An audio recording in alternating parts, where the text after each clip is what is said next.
Penj laktar kokalo Ramogi TV kawa wacho ni ngima en mwandu iluonga ni Ruth Otieno chendo ni biro ni achiel kachiel ka kale studio wa Makisumu amor mokalo ni wendo wa kendo daktari wantiere studio ka abomie thuolo mondo mi onyiswa ni nyinge nga en wuod kanye olonye weche mage kato wadonje to kachiel kachiel kokwa ketho kinde kata matin machiegni daktari. Erokamano kuom miya thuolo ni kendo Ruth. Nyinga en Dr. David Odeny. Atiyo e boma mar Kisumu ka. Athietho to athiedho tuoche mag it, to kod duol. Erokamano. It kachiel kod duol. Moro ng'ato nyalo penjore ni tudruok mane mantiere it kachiel kod duol Dr. Odeny. It gi duol ka ing'iyo gi iye e lokro kuchocho giriwore. Umi kiyueyo to muya miyueyo no nyaka wang' ne kal mana i duondi eka chopie e obo mari. Iti bende pressure mare nyaka wuok mna i duondi nikech nitiere tudruok mare duol to kodu madiere it madiere kokalo e kama luongo ni auditory tube. Mano e tudruok mantiere. Karibu samoro iti nyalo rami, tikia ni duondi be rami, ikia ni umi bende rami, koro en gichien, koro en tudruok ma riwo fuoni gi kanyakla. Yes, mano omiyo seche moko inyalo winjo rem e kuonde gi te. Adwa ni makawoni miwa twak daktari, miwa topic. Erokamano, topic ma wado wuoye kawuono en mare duol. Iluonge ni rue mare duol. Rue en lokruok mare duol kopogore kaka wang'eyo.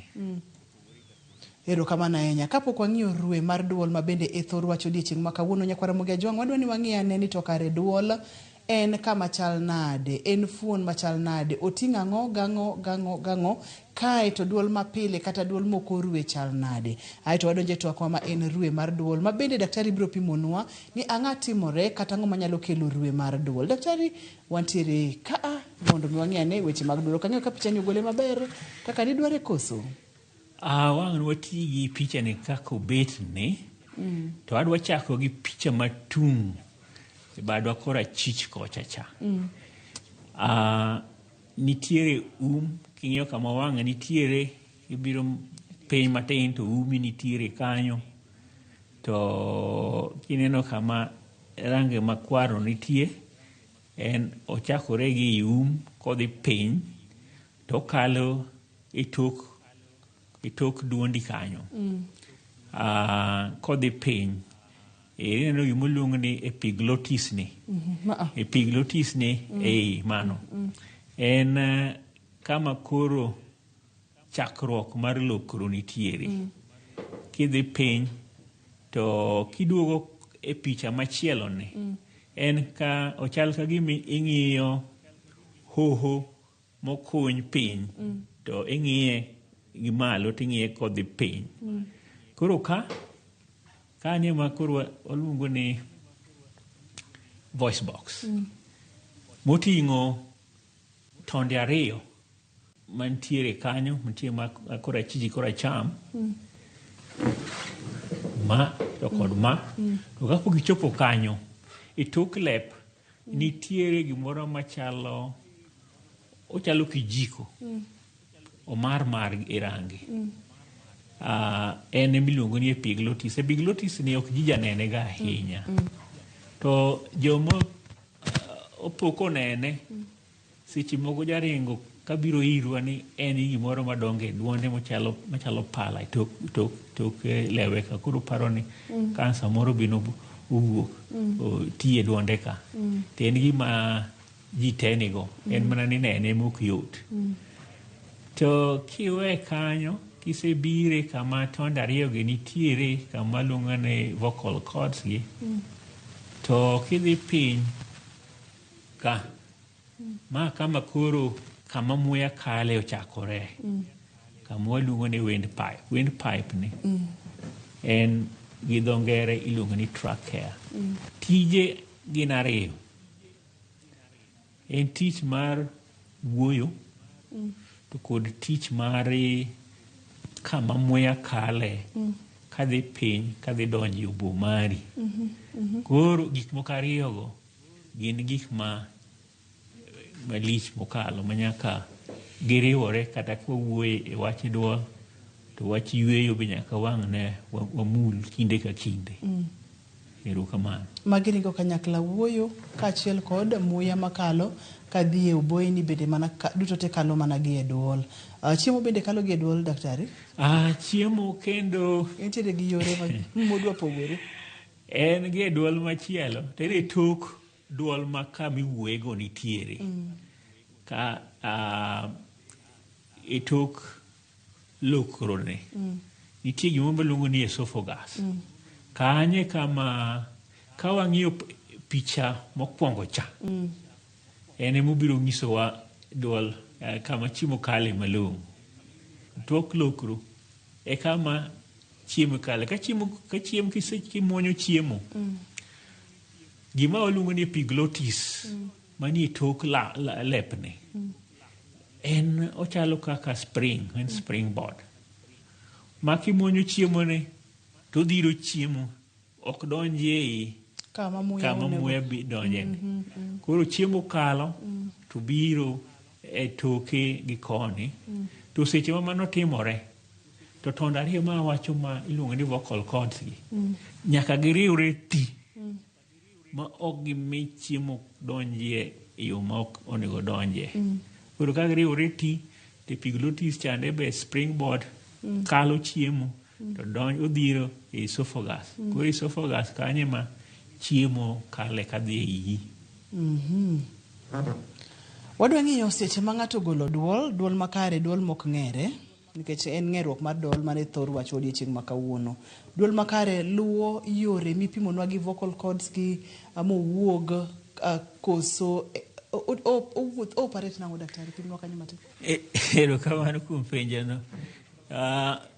Mondo ibed gi duol ma wawinjone nitie gik mang'eny matimore ma nyaka timre. Mokwongo daher wacho ni duol ma wawachone gipogore gi kama ng'ato ne odonge. Kane idongo Kiambu, kata idongo Nyeri, kata idongo Meru, kata idongo e Machakos, kata idongo e Kisumu ka, kata idongo Nyamkebe, kata idongo e Ugunja, kata idongo e India, ibiro yudo ka duol opogore kaluwore gi kama ne ichaki winjo wach. Mago gin pogruok mar oganda mag piny ma miyo seche moko kiwinjo duol ma Jameru wacho kata be mano wach achiel mar kisunguni kaka Jameru wache biro pogore gi kaka Jakisumo wache to biro pogore kaka Nyamira wache. Koro gipogore kamano. Nitiere gik mang'eny mamiyo wachore. Tonde ariyo ma wachogi gin magikelo duol mokwongo. To nitiere gik moko mamiyo nyaka iwuo. Achiel kuomgi en pien dhogi.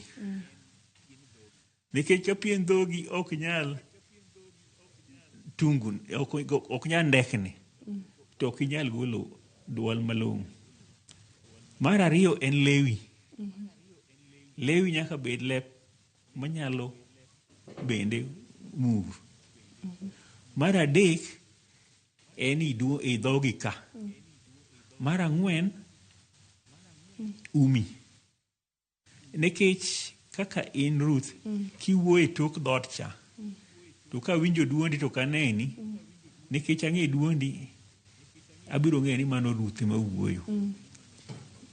nitiere uniqueness mago bende nitiere go. Ni ng'ato ka ng'ato ni mana gi particular way of golo duol. Kaluwore gi kaka chwech mare nitie. Koro shida moro amora manyalo wuok e kuonde gi te biro loko duondi. Adwa pimoni gimoro ka. Kawuoyo ka duonda ka umo dinore. Biro pogore ka wuoyo ka umo kodinore. Wadina ne uma mondo awuo. Kawuoyo ka matin jo ka duondo ni ok wuok maber. Kawuoyo ka uma kodinore kendo pogore. Koro nyiso ni umino nyaka beda malong'o mamiyo inyalo wuoyo malong'o. Kata bed mane awach ni iketo pien dhogi mok mire titema ni wuoyo ka bedang' iwuo ok inyal. Koro gigi te gi kisungu waluongo ni resonance. Resonance biro luwore gi kuonde gi te ka gitiyo malong'o. Mogik be nyaka wachi en gik maluongo ni sinuses. Sinuses nie chok pat wang' ka. Lenda wang' ka. Kadipo ni in gi shida mar sinus, bedi biro ka duondi opogore. Isewinjo ng'at mane gi homa. Duond ng'at mane gi homa ma nigi shida mag sinuses be opogore malich. Maka iwuo kata gi ng'ano e ng'at mong'e duondi mapile. Nyaka wang' kiwinjo kopinyi in gi homa. Ang'o motimo duondi? Erokamano. Erokamano ahinya. Wantiere ga kod kata ka en ng'eruok mar duol mopogore opogore kosene ka en achiel ni duol mang'ere. Seche wacho ni duol mang'ere en duol ma otimore nade. To ka isipimonwa daktari kapo ni gibiro mopogore opogore, moro inyalo nyisowa ni gin gi pogruok machal nade? Duol mang'ere luwore gi kaka shida mag kuonde go te mawacho. Nyalo bedo duol, kata pien dhok. Biro kelo duol mang'ere, yani duol mopogore gi duondi mapile. To kendo to kibiro piny kaka ma tonde ariyo mag duol gi nitiere maluongo ni vocal cords gi. Kadipo ni nitiere gimoro ma dhi mbele kanyo, oyin kata ni kuot moro nitie, to inyalo yudo ka yweyo ni be koro bet matek. To ing'e ni mondo ng'ato wuo nyaka ibed gi muya moromo e obo mari. Nikech wach wuok kuom muya mani obo kabiro oko, ok mawuok oko ka dhi iye. En muya mawuok e obo to duogo oko ka to kale kinde tonde ariyo gi eka wang' ni bed gi duol. Erokamano ahinya. Iwinjo kaka daktari owacho ni mondo mi iwuo nyaka gik moko duto te tiyo e yo makare. Lewi nyaka ti maber, umi nyaka bed maler kaka dwarore kata nyaka oti kaka dwarore, pien dhogi nyaka wuo nyaka bed maber. To ok mano kende, kata obo bende nitiere kaka changia kata contribute e wuok maber mar wach. Dhi luwore kod muya mawuok e obo ka wuok oko, ok mawuok oko ka donjo iye. Tiende ni gin gik moko motudore kae to gimiyo duol wuok kaka onego bed nowuok no. Ka wuoyo e duol mang'ere, ma koro en duol ma ang'o timore, debed ni rochruok moro bedo kamoro. Ponono ni rochruok obedo, othoro bedo kata githoro bedo rochruok mage. Yenwa wakaw yweyo bang' thuolo machok mokalo waduogo kae to wadhi nyime, omiyo kik isudi.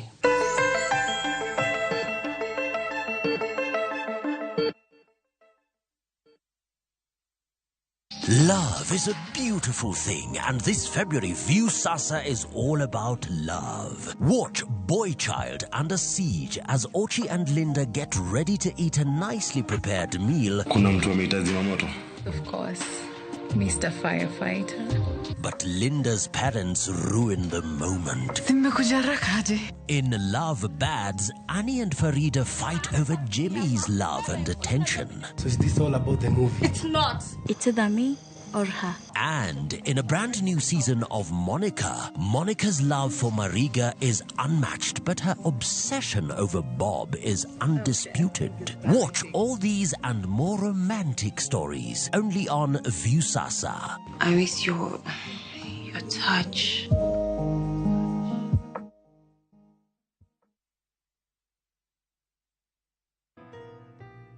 Babe, sijui nianzie wapi. But ukweli ni kuwa na kupenda tena sana. Nikiwa na wewe, usikia nimekamilika. Kwa busu lako, kumbatio lako, aki nguvu niisha. Tabasamu lako hunimaliza. Sema tena nisikie kuwa unanipenda na hutoniacha kamwe. Na kupenda sana mpenzi. Dial *811 447# to get Nakupenda Mpenzi.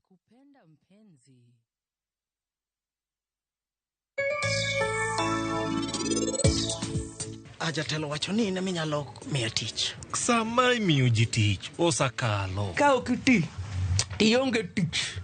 Dogi owe bedo mamit. Sadi koro idhi iolo nyuka njagi ngima iyi kasi wuonri kani kolo laki.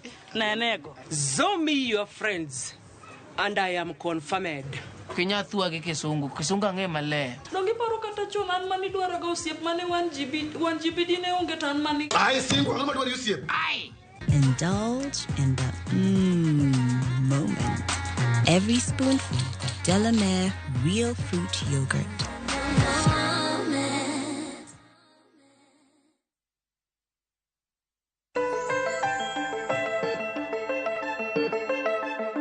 Machiegni kendo penj laktar kokalo Ramogi TV ngima en mwandu wantiere kod Dr. Deny wang'iyo duol mang'ere wakungo wuotha fuoni kaachiel kod gigo manyalo miyo duondi wuog maber daktari opimona kata kumidonge nyalo miyo duondi wuog kaka owuok no unyalo bedo ni wacho achiel to nikech udongo kuonde mopogore chenini koro chweruok mag fuoni mag duol opogore ang'no mi pogruok obede. Daktari ne wadhi kanye kane wawuok kanyo? Koro awadonje gik mamiyo duol nyalo ng'ere. Gik mamiyo duol nyalo ng'ere gin gik mopogore. Mokwongo en midusi mamako duol gi Ka in gi midusi mar duol gi to ibiro bet gi gimiluongo ni inflammation. Inflammation nyiso ne tonde ariyo mag duol gikuot. To nikech gikuot piyo ibiro bet gi rem e duondi ka. Koro iwinjo rem e duondi to duondi biro pogore, ng'uti rami samoro kata kimuonyo chiemo be rami gima iluongo ni laryngitis. To laryngitis ni nyalo bedo mochakore sano. To bende nitiere mosebedo ka nyare mos miluongo ni chronic. So mochakore sani ni iluongo ni acute. Mage miyudo ka in gi nikech homa, nikech kamoro iwuoyo mang'eny nyalo kelo laryngitis. Kiwe laryngitis to wadhi e gik kaka ng'ato tiyo gi duonde. Nitiere jok ma tiyo gi duondegi e yo ma ok kare. In ng'ama miyo duondi nigi pitch mamalo. Tidwa ni wuo gi bass. Kidwa wuo gi bass, miwuoyo kod bass no sa achiel to duondi oselokore. To bende wan gi jo sport. Nitie jo sport ma kodhi odhi neno team gi ka to giwer. Ing'eni ji ohero sports kaka jomohero adhula. Gidhi neno adhula. Tena wer.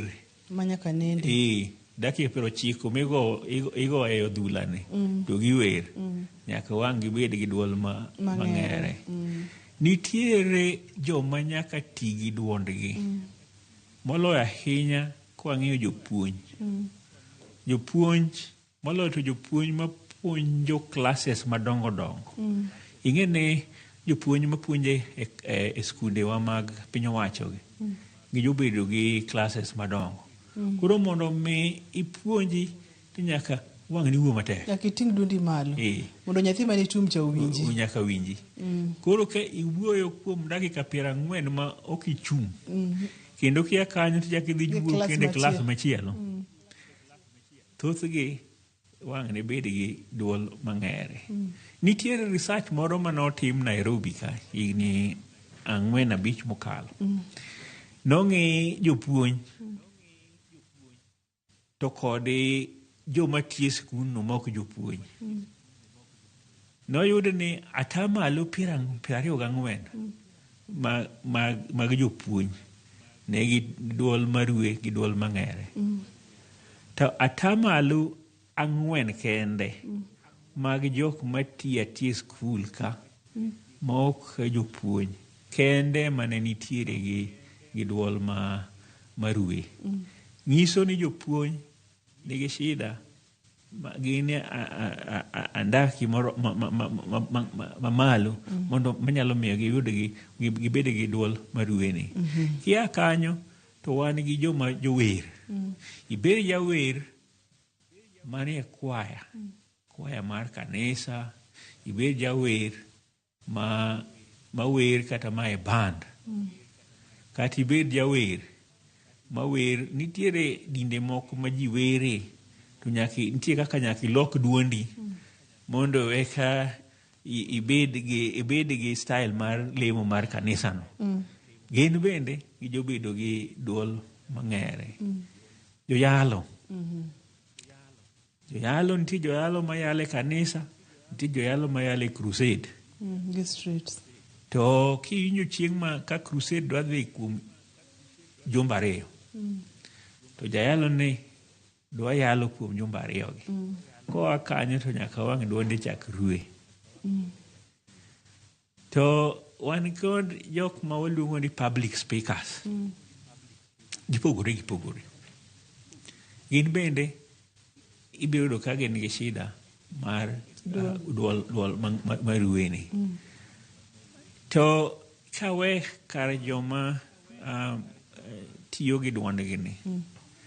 Bende nitiere tuoche mamoko bende manyalo kelo duol marue ni.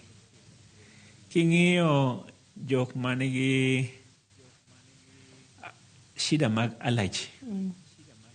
Shida mag allergy be nyalo kelo duol marue. Awache ni in kata ka buru matin modonje duondi. Donje to sama tin umi osedinore. Sama tin iger. Mano be nyalo bedo gi duol marue. Nitiere gimoro be maluongo ni acid reflux. Kedhno mawuok ich pile jagol ga gima luongo ni acid. Acid ni en gima very important for digestion. Koro mondo to chieme iyi, kowuok e iyi, onego no ridore piny. To seche moko ka ridruok piny no, to biro malo. Obiro malo to chopo e duondi ka. Koro kosechopo e duondi, seche moko odonjo kama tonde mag duol gi nitiere. To nyaka wang' ibed gi kuot mar kuondego to duondi chak rue. Bende nitie jok moko manigi tuoche mamako duol. Kaka tuo mar kahera. Tuo mar kahera nyalo miyo duondi rue. Gi kopareo. Mokwongo, tuo mar kahera jabiro gi fuolo. En fuolo ma sakasa. Kapok ofwenye, imiyi antibiotics mamoko gi, to fuolo dhiga mana mbele. Seche mifuolo no, to nitiere kaka ohinyo lokronika. Manyaka wang' chak bedo gi duol marue.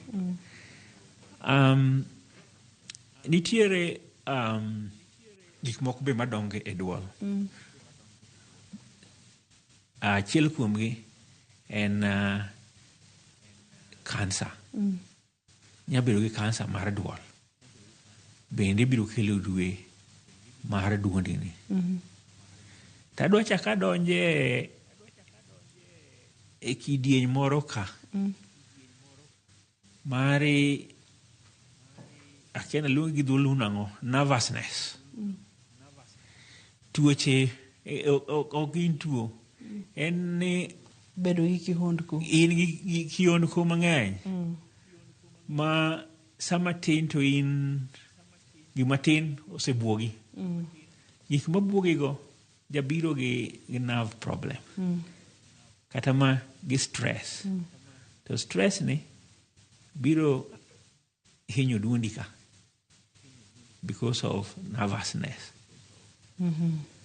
Mago gik ma wang'eyo manyalo kelo lokruok mar duol ka. Ero kamano ahinya. Wantiere kod picha moro ka daktari ma bende ne wachako kod infections. Kaeto picha mane wantiere kod infections mag duol ka, ne wantiere kod gik mamoko bende ka gigo ma bende nyalo miyo ng'ato bedo kod duol mar ruwere mang'ere kopogore kod jogo matiyo kod duondgi. Wadhi nyime kod ka bende daktari. Ero kamano ahinya kuom parona ma. Nitiere jok manigi uledhi mopogore opogore. Uledhi mar madho kong'o, uledhi mar madho ndawa. Mago te uledhigo nyalo miyo ibed gi duol maruwe, nikech iro mar ndawa ni ko ogore e lokroni ka, to nyaka wang' ochak kelo irritation e lokroni ma nibed gi duol maruwe. Kong'o makech. Kong'o makech bende ka ng'ato madho sa ka sa mokalo tong', to bende ginyalo bedo gi duol maruwe. Machielo en kama tonde ariyo mag duolgi ok nyal ng'itni. Ok ginyal ng'itni nikech nerve mamiyo ginyalo owe tich. Gimoluongo ni vocal cord paralysis. Chal gima bedo paralyzed. Yes. Yudo ka nitiere nerve moro machiko kaka cords gi ng'itne. Waluongo ni recurrent laryngeal nerve. Recurrent laryngeal nerve oringe ng'ut ka. To sache moko nitiere gik manyalo diye. Ma achiel kuom gi asewacho ni cancer of the lung, waluongo ni bronchial carcinoma or bronchogenic carcinoma. Nikech odongo e obo, to kanyo ere yudo ka e kama recurrent laryngeal nerve ogome. Koro kodiyo nerve no, to nerve no we tich. Koro vocal cords ok nyal ng'itne. Nitiere gland moro be moluongo ni thyroid gland. Thyroid gland ni ka. Komoko ka en gi shida moro amora, moloyo ahinya ujabedo gi swelling moko. Moko nitie miluongo ni goita. Goita te ena kuota to be onge go machielo. To kuot neno nikech oyawore. To tenge kae kama recurrent nerve oluwo. Koro ka dipono kuot koni kata koni, to ofinyo recurrent laryngeal nerve no. To kaka en nerve ma control kaka vocal cords gi ng'itni, koro gibiro we tich to gibedo paralyzed. Paralysis mar vocal cords gi nyalo bedo tieng' diriyo. Nitie moro ma kotimore to giyawore. Giling ka giyawore kama. Koro ka giyawore kama, ywe tinyo ywe maber, to duol tionge go. Kata tem nyuo nang'o to kibibet gi duol. To nitiere moko ma ka gin paralyzed to gibiro ka gimiyore gina kanyakla kama. Mano ero jabet gi shida mar yweyo. Kamoro nyalo bet gi duol. To shida mar yweyo to in go ma in ng'ama mondo ikel muya koa e obo ka biro malo ka. Biro bet matek. Erokamano. Thyroid ni daktari thoth nyango ma miyo nyalo kuot ma bende ang'no loko kata ang' nyalo kelo ng'eruok mar duol. Thyroid kendo ma en kidieny machielo mag tuoche mamako duolgi. Moloyo ahinya nitie gima luongo ni iodine. Mane chumbini? Iodine ma chumbini. Iodine no kadipo ni tekruok mare manie e del odhi piny to thyroid gland chako kuot. Kendo kuot akweta maber obed maduong'. Mana achiel kuom gik manyalo miyo thyroid gland kuot. To seche moko bende onyalo kuot nikech ok oti malong'o. Iyudo ka nikech ojagolo ga gima iluongo ni hormones. Ka hormones mogolo tin to gland maja chwake ga. Hormone mawuok kuom gland miluongo ni thyroid stimulating hormone. Koro medo bet mang'eny. Koro medo bet mang'eny to miyo thyroid gland kuot. Kendo mana maduong' chuth. To sache moko be onyalo kuot nikech en gi growth machalo kaka cancer. So kuot mar thyroid glands gik manyalo kele bende ng'eny ang'enya. Yeno waka uyweyo nyakora Ramogi Jwang kwa duogo twadhi ng'ane ni seche ma isewinjo ka duondi ng'ere midhi e osiptal daktari biro timo diagnosis nang'o to kata in owuon onego bed ni timo nang'o mondo mi kik imed ketho duol kata kik imed miyo ng'ere kik isud kata matin.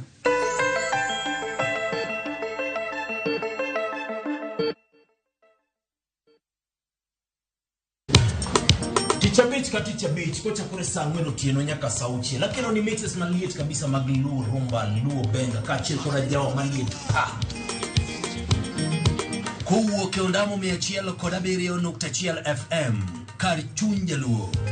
Kamela nako ni wang'ne ka wadok kocha. Nyaka wang' joy mari mar Ramogi TV. Lungani a boy handsome underwear roji bed and breakfast. Lungani DJ Kolokol instrumental. Tokodan Solomon Atito Kafaya gudi. Kawachoni ma en Ramogi Night Disco. Kete manaka.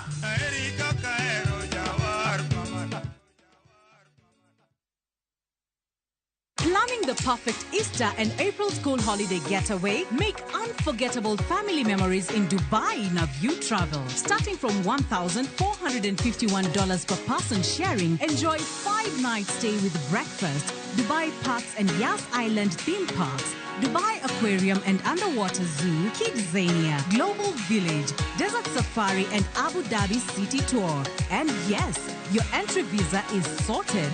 Book now and lipa pole pole. Visit viewtravel.com or call and WhatsApp 0703 254 254. View Travel. Dream, explore, discover.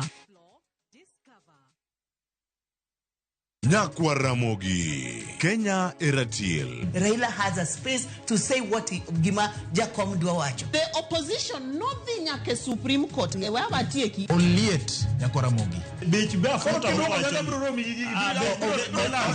Jumapil ka Jumapil. Ana chungo mama kratil kadel war piny. Ka adwani wa discuss kaka Kenya dhi. Winj tuak magoratil piny. One was got in opposition. One was got in opposition 50 years. Mayo kiparka kele wich bar moro. UDA onge kama pose donje. Adwani penja bati. Koso donje kona mane. Sachiel gi nus otieno. Siasa mar piny Kenya en siasa koso dongruok. Kai kelo ni kod George Bati. Kik bai.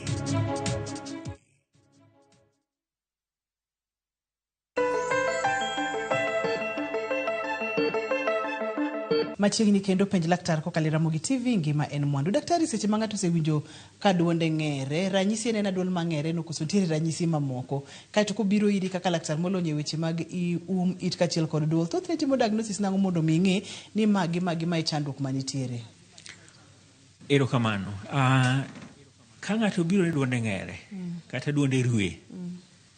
To nitiere gik mamoko be ma nyaka wang'wa penji kata ka obed kowachonwa.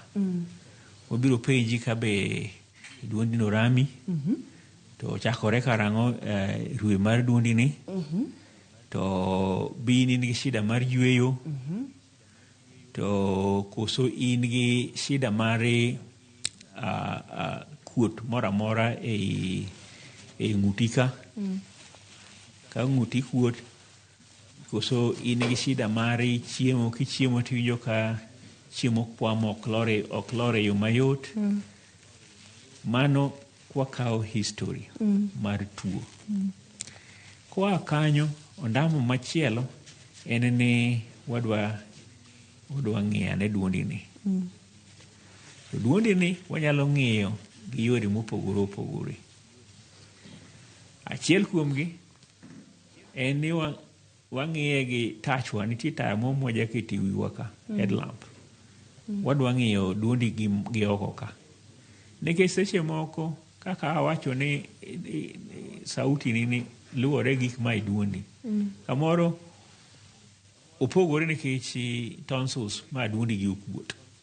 Koro mago biro neno ka dipo ni okuot. Kata ka be mana ni epiglottis mari okuot. Wabiro neno. Kata be mana ni nitiere shida moro ma lewi molo to tok lewi gi kocha kokuot wabiro neno. To kako wadwa ng'iyo gi to nitiere gik mwatiyogo magogo turbin. Nitiere gimwaluongo ni rigid to kod flexible endoscopes. Magi turbin, nitiere turbin moriere tir ma ok ng'ikni. To nitiere turbin moro manigi tol manudore. Onudore nikech obiro kete okale umi. To kose kale umi nikech one connected to gimigogo picha, kamera. To kamera ni wa connecte gi machine moro manigi gi screen. Koro seche magini kale umi to dhi nyaka i duondi kucha, waneno kaka duondi chalo. Obiro ng'isowa ni to duondi ni okuot, koso en gi gimoro madonge iye, koso en gi gimoro ma ogware, mano biro nenore. To ka waneno ka en gi kuot moro, nikech kaka wacho mbele kachacha, jopuonj mapuonjo matiyo gi duol gi ahinya jabedo gi gik maluongo ni vocal cord nodules or singers nodules. So mago wanyalo neno kwa go turbin. Biro ng'isowa gimonego watim wasego turbin gi gite. To nitiere bende pim moko ma general be manyaka watim. Kwa paro ni thyroid gland nigi shida, watimo gimaluongo ni thyroid function test. Ka waparo ni kata lungs nigi shida, kaka wacho mbele kacha ni samoro ka ni kahera, inyabedo gi shida mar duol, nyaka wago x-ray mag kori. Ka waparo nitie gimoro e ng'uti ka, ma nyalo bet nodiyo nav, mamiyo nav ni ok ti malong'o. To nyaka wago picha, moloyo picha mwaluongo ni CT scan kata MRI. Mago matin kuom gik be mwanyalo timo. Gima moko bende nitie kaluwore gi kaka chandruok ni obiro. Daktari, waneno ka gigo chandruoge ma pile pile mag duol, en duol mang'ere kaka wawacho ni kata tuok ma wantiere godo, kato en duol ma rough voice gi duol mang'ere. Daktari, pogruok nitiere kanyo? Rough voice mago gin duol marue. Gin duol marue. Kod hoarseness.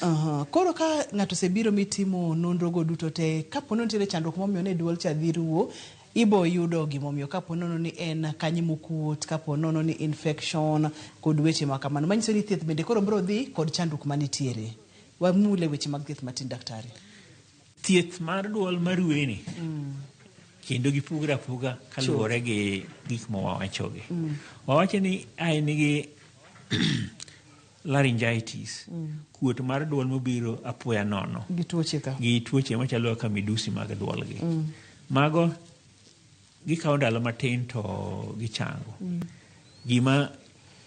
Gima dwa her wacho ne ng'at ma nigi shida no ni nyaka obed gi nyaka koro ong'uk wuoyo makata kunyalo linga thi magi mipenje to en mana ondiko dwoko diber ndik kuom ndalo 2-3 to duonde no chak duoga maber. Waluongo ni voice rest. Mano thieth ma muhimu kabisa. To bende nitiere joma awacho ni kamoro ok ti gi duondgi e yo makare. Jogi ka gisetimo mano higni kata ndalo mogwarore tiyudo ka koro gin gi permanent change e voice. Koro nyaka to watimnegi gik miluongo ni voice therapy. Voice therapy en ipuonji kaka koro negi wuo. Itiego duonde. En tiego duol koro. En tiego duol. Yeah. En ipuonji ni kik warri. Wadwa ni wuo gi ton maromo kama.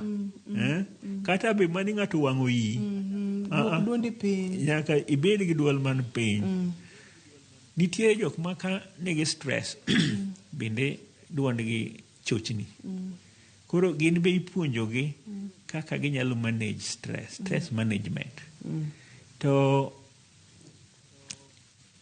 jok manigi acid reflux, awacho wach kedhno maseche moko we nyalo biro e duol ka. Kedhno kabind chiemo michamo diet en gima nigi sironyo malich.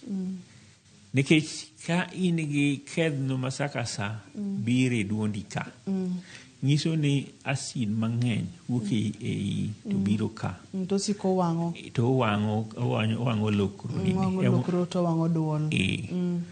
Koro chiemo michamo nyaka bed chiemo ma onge gi acid mang'eny.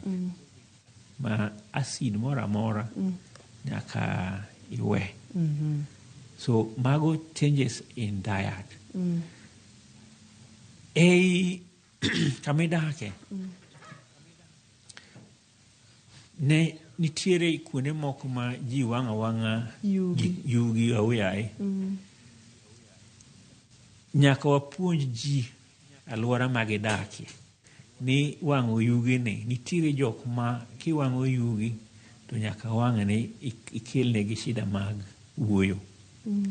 Koro en thieth manyaka wa involve the communities as well. Gimoro amora manyalo bet ni irritate duol manie iro mantie gik manade nyaka bed maonge. Pi mimodho. Pi mimodho duol ok inyal wuoyo ka duondi otuo. Wahero encourage ni kik ibed gi duol motuo sa te. Modh pi. Moloyo ahinya pi mamor. Pi mang'ich ti ang'e ni ji ohero pi mang'ich moloyo joma obiro Kisumu moa kuonde mang'ich. Koro ka gibiro ka to liet mar Kisumu ni chandogi. Kendo koro gidwa ni gimodh pi mang'ich. Pi mor e pi manyalo reso duondi. To ka we kidieny no, nitiere jok manigi gik makuot e duol.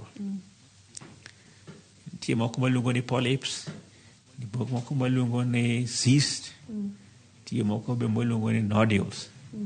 Kaluwore kaka girom, sache moko nyaka watimni operation mar duol. Mar golo ka en polyps, nyaka wagol polyps. Ka gin papillomas, ndiko maluongo ni papillomas. Jabiro ahinya gi virus, maluongo ni human papilloma virus. Gin be seche moko nyaka watimnigi operation mar mondo wang'adgi oko. Nikech seche moko nyalo bedo madongo, ni winjo ka wacho ni kane ok en wuoyo kende, yueyo bende ni nitie. To ka en gima duong' ahinya, to nyalo kiwe wach mar duol, yueyo bo nyalo chandie. Koro nyaka timni operation. kwasetimo ni operation gipogore. Nitie moro miluongo ni phono surgery. That is operation mar duol mondo mi iwuo maber. Seche mwasetimo ni operation ni nyaka to kendo ichak idhi e voice rest kuom ndalo. Lo seche moko nitiere kidieny moro mar operation mitimo iluongo ni laser surgery. En ok ojabiro ahinya gi ng'ikni mang'eny. Koro seche moko kwatimo laser surgery, the effect may be nyalo bet matin. Koro miyo ochango duondi chango piyo piyo. To nitiere joma nigi kansa mar duol. Kinado wacho ni kansa mar duol en kansa mathiedhore ka oyude chon. Miyo ka duondi rue. Mago gik manyaka idhi ne hospital haraka kabisa mondo daktari ong'eni ok en kansa. O ka en kansa, obed kansa ma iyudo chon. Nikech koyude chon, to thiedhore. Kendo thiedhore maber gintiere kaka wathiedho kansa mar duol. Samoro itimo ni operation. Samoro waketo ni iluongo ni radiotherapy. Samoro nitie yedhe moko waluongo ni chemotherapy mimiyo ji. Bas, duondi bedo maber. Nitiere joma ne ayudo gi kansa. Sani gisebet higni 10. Nyaka ni thiedhgi ne kansa mar duol. Ne wayudo kansa go chon. Pod gi ngima nyaka sani gitiyo tijegi mapile pile. Maonge ng'ikruok moro amora. Koro miyo ka in gi duol mar duol. Ber mondo onene chon. Nikech ka en modhi e stage mar kansa to wathiedhe chon. Moro ng'ato osebedo ka duonde rue to onge gimotime. Samoro nochako kadichiel kata koro medore mochopo kama medore to kotime gimoro. Ponono ni ok othiedhe. Complications manyalo bedo godo ni wacho ni ginyalo lokore gik moko nono kata kaka kansa mane samoro ni nyalo fweny chon. Kaachiel kod samoro nyalo wang'o lokro. Kapono ni en reflux nyalo wang'o lokro kaachiel kod duol. Ma bende nyalo chako kelo complications mang'eny. To mamoko kaka mag infections mane wawacho ka. Moko kaka manokel kod mag thyroid ka, kuot ka. Ponono ni ok othiedhgi. Bende ginyalo lala kigin koso. Ka del koro gore kodgi. Weche mag immunity. Thyroid kokuot. To nyaka ng'imna kaka ilose. Nyaka ng'ini to kuot ni en nikech ang'o. Nyaka thiedhe. Kok ithiedhe to en gima biro landore landa. To nikech en gima medore. Kako medore no. Te kako medo tielo kata mana kama luongo ni windpipe. To kotiele to muoto mag windpipe biro chako bet mayom. Ting'eno muoto go momiyo windpipe oyawore. To seche mosechuo mayom ni to koro windpipe collapse. To collapse koro kinya yweyo. Ma miyo mago nyaka thiedh piyo piyo. Nitiere kaka ma owacho wach ni ng'ato osebet ka wuoyo gi duol mok mare. Ng'at ma kawo base ema koro wuoyo go to konja base. Nikech kamano e kaka gilemo. To ja base, owacho wuoyo base. To kodhi adhiya kamano ma ok omiye voice therapy ma owacho cha. To duonde no biro lokore ma onge kaka inyalo chaki thiedhe. Koro bibedo gima en ng'ama gi duol murue sa te. Timore kendo wegi kuot mamoko be ma owacho ni ka ok omiyi voice therapy e yo momondo to gibiro lokore permanently. Koro thieth ibiro bet matek. Ka wang'iyo kaka inyalo geng' rue mar duol, moro anyalo temane daktari ka otende kod chenro ni kaka ne wachake. Atemane wang'ene gigo mwanyalo timo mondo mi wageng'e. Ti kod duondi mapile, kik item tiyo kod duol mok mari. Kapono ni ok in ja base, kik item keto base. Kapono ni in jagono ma samoro tiyo tich kaka mag skul, kata mag lendo, kata mag wer, itemo bende itiyo kod duol ma kawaida kiki kwarri ahinya, kwaruok ahinya no ang' no keth duol. Kiwinjo chandruok moro amora, kuot moro amora kata infection, tem matek mondo mi yud thieth, ti kod thieth kata yud thieth kaka dwarore. Kwa medo gi kanyo daktari moko manyalo timo gin mage? Iwacho gi moloyo mna tetete kaka gikune gi tim. And manyalo wacho en ni nitie joma stress, giwe stress hinyo ahinya. Stress? Thegri anegi gima nyalo mi bed gi stress. Mama ikwe. Nikech ibed gi kwe e chunyi. Ka nitie gimoro ma nyalo chando chunyi piyo piyo, ng'i e yo momondo kaka inyalo kama gik manyalo chandi piyo piyo gi nitiere. Nikech kama kuro chopo ni kuro idwa kwarori, to mano iriek ndara mar bedo gi duol marue. Mago gik manyaka ng'ato ng'i ahinya. Ng'at manigi kuot moro amora e ng'ute, samoro kuot mag ng'utegi ok giremga. Kuot ma ok remgo e kuot marach mogik tik. To nikech ok girem, tiyudo ka ji ok shughulika kodgi. Gin gik ma nikech en gima okuot kanyo, idhi adhiya gi tich ni mapile, onge gima ochami, inyalo chiemo kaka pile, iyueyo. Koro iyudo ka ji ok jashughulika gi kuot mar ng'utegi momondo. Ji chako biro ka mana ka koro kuot ni medore. Waneno jok moko biro ka kuot mar ng'utni osekuot moro gi wich. Koro ni ng'ato nigi wich machielo e ng'ut ka. Ka koro gik moko osedhi okethore. So ka in gi kuot mar ng'ut, ne daktari e yo e seche momondo.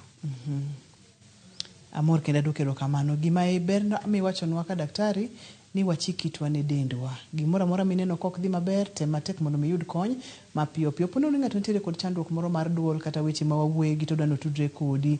Mori nyalo nyisowa ni nyalo yudi kanye. Bende kanyalore kinyalo miwa namba mar simu, wanyalo dukero kamano. Erokamano ahinya. Athietho e Kisumu ka. Ofisa kama tiye e clinic en Aga Khan Hospital ma Kisumu ka. E kama inyalo yuda. Namba na mar simu en 07 22 22 17 90. Inyalo nuoyo. Ka nuoye to en 07 22 22 17 90. Erokamano Dr. Deny, amor mokalo kendo adwoko erokamano mathoth, ipuonjowa mang'eny. Kendo gima ang' nomi ng'ato tigi duol mok mare oduok chien. Kineno ka gimoro kuot mok rami, mano kore marach mogik te matek ne laktar. To kapo nitiere gimoro mok odonjoni maber, ochiwo namba yie mondo mi gochni mondo mi omed leroni. Adwoko erokamano mathoth. Erokamano. Ne jogo picha mawa, erokamano ahinya Bensu, erokamano ahinya Mulindi kaachiel kod Kamau. Ne jagono mochung' ne weche mag duol Wachira, erokamano mathoth. Ne pie marwa iluongo kacha ni Eugene, erokamano mang'eny. Erokamano director na Philip Ochieng kaachiel kod producer Perpetual Koth Nyar Migori. Wendi Akinyi Nyawgenya, erokamano kuom keto je duto te obedo kare kendo maler makalo e studio ka. Ani iluonga ni Ruth Otieno, oriti uru masane.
Mabrother, chekini story fulani la penjuzi mtani record manze.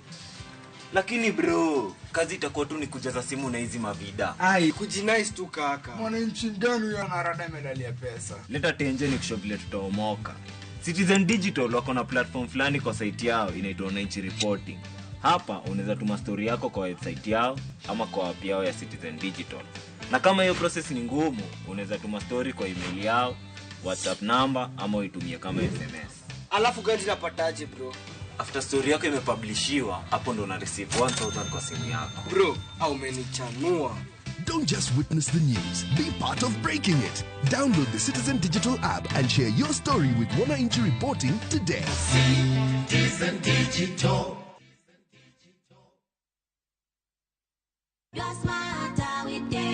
Introducing the Smarter Bundle. Bundle imetosha. 30 GB monthly data, yani 1 GB daily. 400 minutes talk time to any network and free Airtel to Airtel. 100% rudishiwa on Airtel money transactions, bank to wallet, pay bills, and agent withdrawals. Subscribe to the Smarter Bundle today. Dial *544# or visit My Airtel app. Airtel Smarter Bundle. Browse, chat, call. Airtel Money. Airtel, a reason to imagine.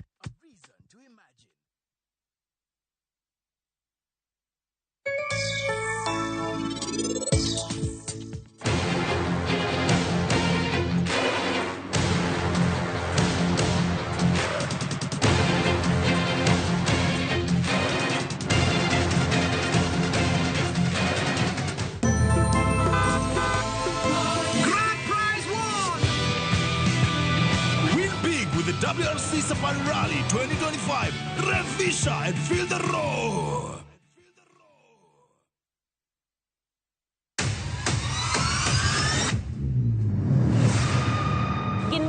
Makelo dongruok mopogore opogore. Don't speak on our issues as women. Let us be the one to speak. Kaka gikete ratil, familia koda tijegi. People's power!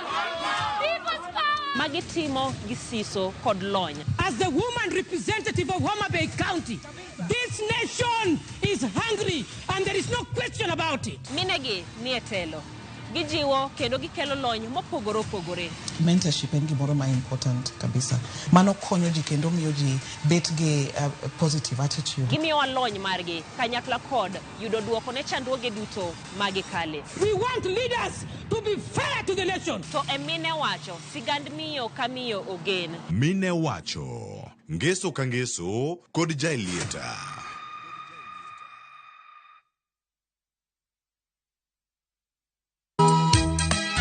E piny ma ji dwaro ahinya bedo gi geno, nitiere kamoro ma yie manyien yudore. Bie chokruokwa ma juma ka juma mar Sabato mondo ilam Nyasaye kendo ipuonjri muma yo matut motenore kuom adiera mochwere. Paruru chieng' Sabato kendo ukete obed maler. Nyasaye oseluongowa e kinde makende mar lamo. Kokalo kuom weche mamulo chunji kendo konyi sudo machiegni gi Kristo. Oganda manigi yie bedo joot kuom Kristo kendo luong mar tiyo ne jok moko. Injili ngima Sabato sari okinyi mana e Ramogi TV.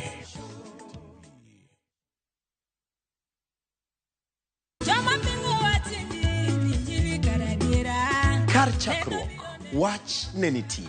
Wach ne nigi Nyasaye, kendo wach ne en Nyasaye. Jumapil e chenro majiwo yieni, chenro maketo chunyi machiegni gi Nyasaye. Juma ka juma wakelo ni wach man gi teko, wach makelo geno. Ma oken shoya, ma en kanisa, mae wach Nyasaye. Kawariwore kachiel kod jotich Nyasaye mamoko, mochiwore, mowal kendo mogwedhi. Okodeo hiki kit chwech kata kanisa ni. Injili kalo. Kokelni kod an jatich Nyasaye Ben Otiende. An Roda nyar kokitmo. An Ken the DJ. Wan kai nikech injili mitnwa. Wan ka nikech herane mosik. Wan ka nikech in. Injili kalo mana e Ramogi TV.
Oyimore nyakore moge jwang kamora mora maintiere arwakini machiegni weche manyien mag ang'ichwelo kama waikoni weche mathoth mopogore opogore kowuok kuom ote mag kuyo kod lit mawuok kuom jotelo kachiel kod jo Kenya kaluwore kod tho mar mane en jakom mar IEBC Wafula Chebukati manyuolo yango ni otimore otieno manyoro kar saa 5.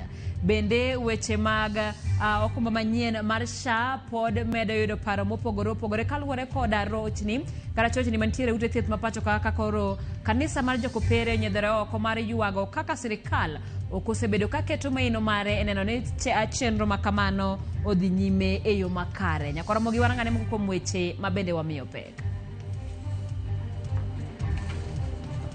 Saddened with the loss, and as the family comes to terms with the loss, we are all asking everybody, including the press, the media, everybody running the social forums, please kindly allow the family some privacy. Jatend piny otelo ne jo Kenya oro ote mag kuyo ne anyuola mar jakom machon mar IEBC Wafula Chebukati mowito ngimane tok tuore kuom kinde malach. Government seems to be constrained to advertisement of government projects, advertisements of plans. Government is not advertising agency. Wanasema serikali isiambie watu wanafanya nini wafanye tu. Haiwezekani. Archbishop kanisa jokopere bade Manyeri Anthony Muheria oseo serikal kuom timo mana lendo ma ok cholo tije ne jopiny gima serikal to thir godo. Weyo tugi kwargi, weyo tugi dagi no nyalo timo ne ngero moko matin, wacho ne weche ka gi kacha, to ka gitimo kamano sech molor skul gidok, nyithindo gi okwanye dholuo achiel ariyo moko. E sama kawuono dhialo dho mama, onagi okwa mondo wach gi nyithindgi dholuo mar medo gero kendo lando dhokno.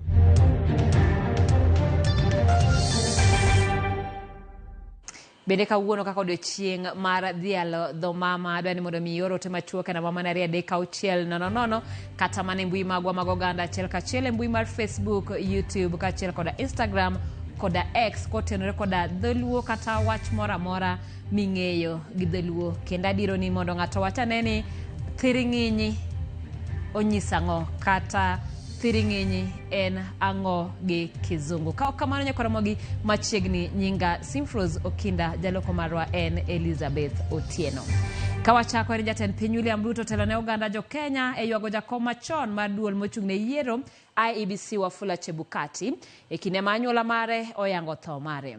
Ruto yuago Chebukati kaka jatelo mane ochiwore matiyo ne piny Kenya gi chia kod adiera. Kaka jafwambo marwa Chris Owino leronwa anyuola mar Chebukati okwayo jopiny mondo migi thuolo mar yuago Chebukati ka gisingo mar golo ler malong'o ewi tho mare odiochieng' makiny. E kar kano ringre jomotho Mali Funeral Home Bore Nairobi, anyuola mar jakom machon maduol mochung' ne yiero pacho kae IEBC Wafula Chebukati ochopo kendo yango ne jopiny ni mar Chebukati kod piny ni orumo. Chebukati mane otelo ne IEBC kuom thuolo mar higni 6 chakre higa mar 2017 ne ong'ielo rengo chieng' tich ang'wen jumani e kar saa 5 otieno e od thieth ma Nairobi Hospital bang' tuore kuom thuolo malach kalore kod jaloso mar anyuola mare Eric Nyongesa. Last night we were unlucky to have lost the former chairman of IEBC Wafula Wanyonyi Chebukati. He passed on in hospital here. Anyuola mare okwayo jopiny mondo omigi thuolo mar yuago Chebukati ka gisingo mar chiwo ler ewi tho mare odiochieng' makiny. We are all saddened with the loss, and as the family comes to terms with the loss, we are all asking everybody, including the press, the media, everybody running the social forums, please kindly allow the family some privacy during this very difficult moment.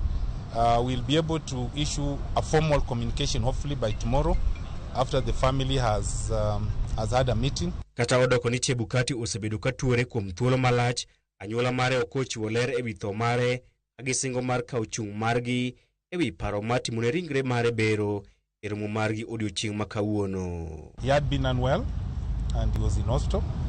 He passed on just about 11 last night, and the family is yet to make a decision on whether they will do a post-mortem. Those are part of the communication I say we'll do tomorrow.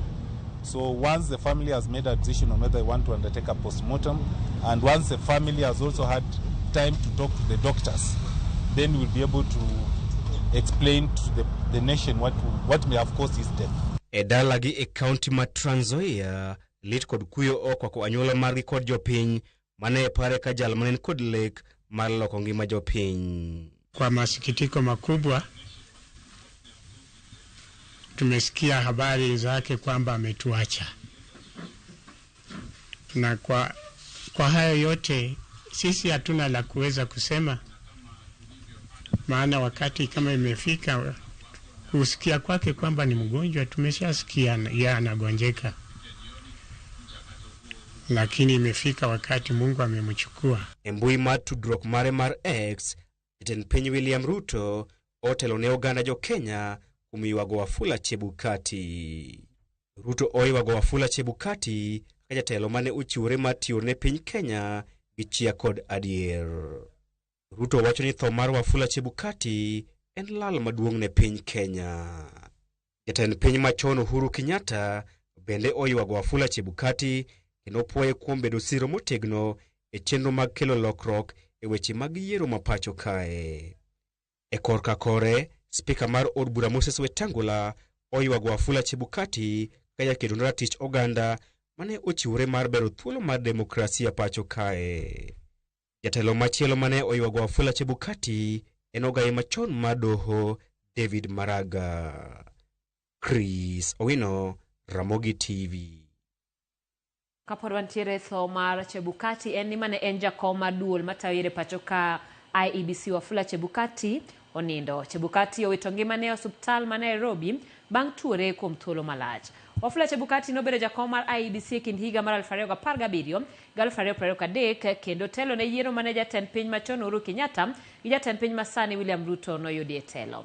Jafwambo weche marwa George Bati miyo wasigande chakre nyuol mare nyaka koro nindo okinyi makawuono. Wafula Wanyonyi Chebukati. Okil Kamaloka mano idho ma obedo jakom duol ma ochung' ne yiero kod kiewe pacho ka IEBC. Kendo matende kaka jatend weche yiero ne oyudo seyo kod puoche okenge mopogore kaluwore kod kidwoko mane olando ahinya to e kom mar jatend piny. Chebukati ne onyuol tarik 22 dwe mar 12 1961 kendo mana kaka jakenya moramora ne omanyo yore kokalo e somo. Ne oyudo tiegruok mar bedo kile mbalariany ma Nairobi kane pok osudo kendo dhi e kar tiegruok mar okinde mong'ere kaka Kenya School of Law. Chebukati ne omedo tiegruok mare weche mag tayo ohala e mbalariany ma JKUAT kama ne otieko e rang'iny mar Masters. Bang' bedo kil kuom maloyo higni 37 e higa mar 2007, Wafula Chebukati ne otemo tiende e siasa ma pacho ka kanolaro koma mar kar chung' od bura ma Saboti kod otiko mar ODM. Kata kamano, ne ok oyudo loch kanotieko e thuolo mar ariyo e yiero manota kod Samuel Kivuitu. Lek mar Chebukati kotendo kod weche mag siasa ne ok orumo gi kanyo. Kaluwore ni Isaac Hassan mane okawo kar Kivuitu kaka jakom mar IEBC, thuolo mare mar bedo e apisi ne rumo dwe mar achiel higa mar 2017. Chebukati ne ogwe tao kaka jakanyo mar ODM kendo diro lope ka IEBC. Kaluwore kod lony mare mar bedo okil e pacho ka kendo chopo dwaro mar chik, tarik 17 dwe mar achiel 2017 mane en jatend piny Uhuru Kenyatta ne olando Chebukati kaka jakom mar IEBC. I, Wanyonyi Wafula Chebukati, having been appointed chairperson to the Independent Electoral and Boundaries Commission, e bedo ne jakom mar duol mochung' ne weche mag yiero kod kiewe pacho ka IEBC, Wafula Chebukati ne obedo kod apaka e yiero manotayo mokwongo dwe mar 8 2017. Asante sana.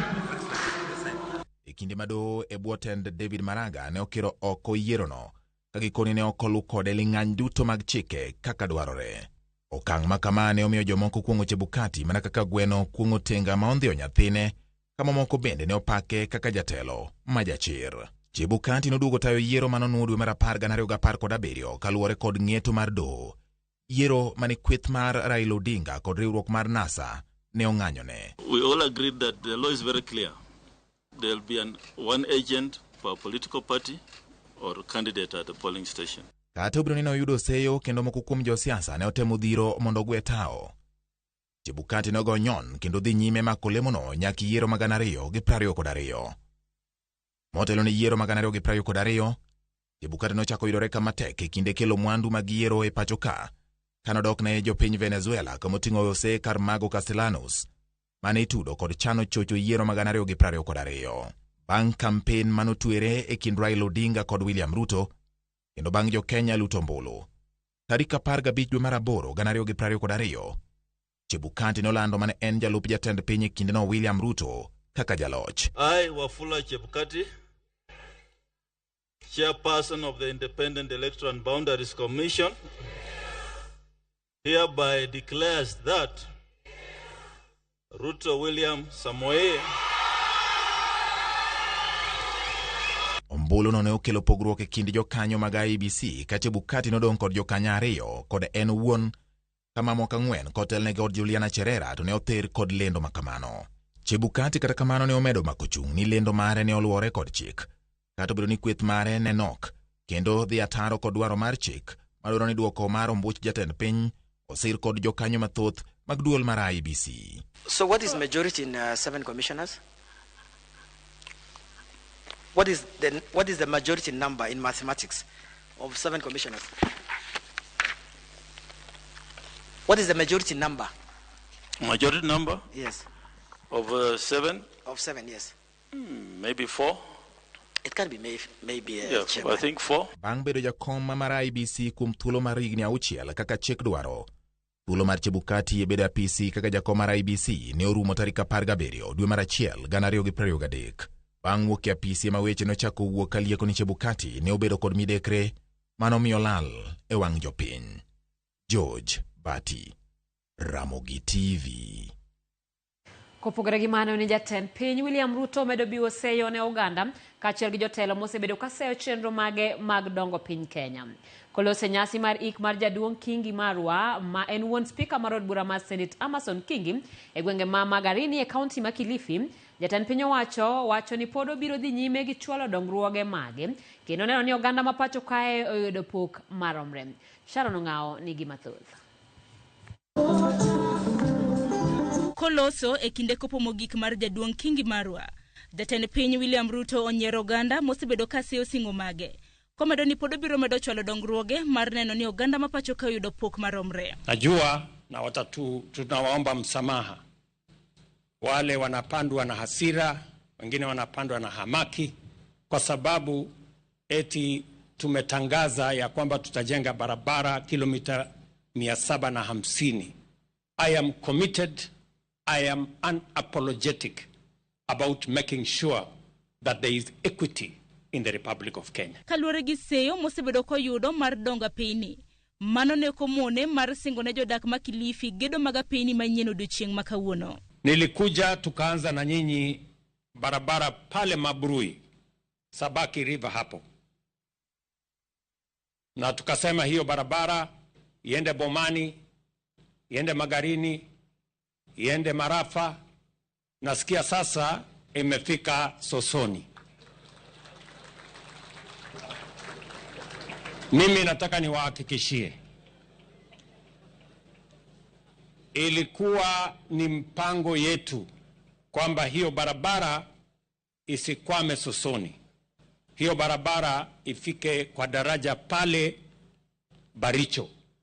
And I want to commit to you that that road is going to be completed all the way to Baricho. Lakini wewe rais, sababu umetembea, umejua shida za watu wa Magarini, vile umeelewa shida za watu wa mkoa Kaskazini, shida za watu wa Nyanza, shida za watu wa mlima wa Kenya, shida za watu wa Nairobi, unazielewa. Jalub jatend piny mabende no yuore nyasino korka kore osingone Uganda ma pacho kae ni piny owacho biro siro dwaro margi mar ringo e kombe mopogore opogore kat bed ni piny Kenya no lalo kombe AUC. We all lost as a country, as a team. Na sisi tunaomba tukiendelea mbele, Mkenya yoyote ambaye anatafuta nafasi za kimataifa, hata Prime Minister Raila Odinga kama kuna nafasi ingine ataomba ya kimataifa, ama Mkenya yoyote mwingine, tusimame kama taifa behind our own, because the success of every Kenyan, the success of one Kenyan is the success of the entire country. Speaker marod bura mar Senate Amason Kingi oywago wuongi kaka wuoro mane jahera kendo mane temo matek kar nyalo mare mar neno ni familia mare odak e ngima maber. Ule upendo mkubwa alikuwa nao juu ya familia yake kubwa, japo kubwa. Mtakaa nyumbani mnajiangalia kwa sura, manake kitega uchumi chake kikubwa ilikuwa ni shamba. Sisi familia yote tunaenda shambani tunalima, na takachopatikana kingine kinatengwa kama chakula na kingine kinatengwa cha kuuza ili asomeshe watoto wake. Na wakati mvua isipokuja ni baa la njaa. Lakini mzee Kingi angeenda na kufanya mbinu, angefanya pinde, na utamuona anaingia nyumbani amebeba mfuko wa unga. Hata kiwa hatutakula tushibe sote, lakini hatutalala njaa. Mzee Kingi Marua ne olalo ngimane chieng' tarik 9 mar dweni e kinde mane oyudo thieth e osiptal moro e kaunti ma Mombasa. Sharon Ong'ao, Ramogi TV. Archbishop mar kanisa Jokopere bade manyeri Anthony Muheria oseo sirikal kuom medo thiro chenro mag ute thieth mag kanisa Jokopere. Muheria wacho ni okuma mar thieth machon NHIF pod ni kod gopegi mag higni 4 mokalo maromo $250 kendo temo yudo duoko makare ewi omendagi osegore Lwanda gi makoro rocho chenro mag thieth e ute thieth mapachoka. Odiochieng' achiel tok ute thieth mag ji giwegi kod moko mag kanise e bwo mabul mar Rufa yango ni gibichiwo thieth e bwo kuma mar thieth mar SHA kochakore wuok tich juma manyien. Kanisa mar Jokopere wuok tung' mosuo kod sirikal magiseyo kuom rocho chenro mag thieth e pachoka kaluwore kod achiedh nade mathoth manoro okumba mar SHA. Koloso kod jofwambo e od thieth mar Consolata Madhare Hospital Nyeri, Bishop mar kanisa Jokopere bade manyeri Anthony Muheria wacho ni sirikal medo mana thiro chenro mage. In spite of the tremendous efforts we are trying to make to improve the health service delivery all over, and in this hospital in particular, we still continue very constrained by the reimbursements and payments from our NHIF that is now defunct, and from the SHA, which are supposed to be supporting us.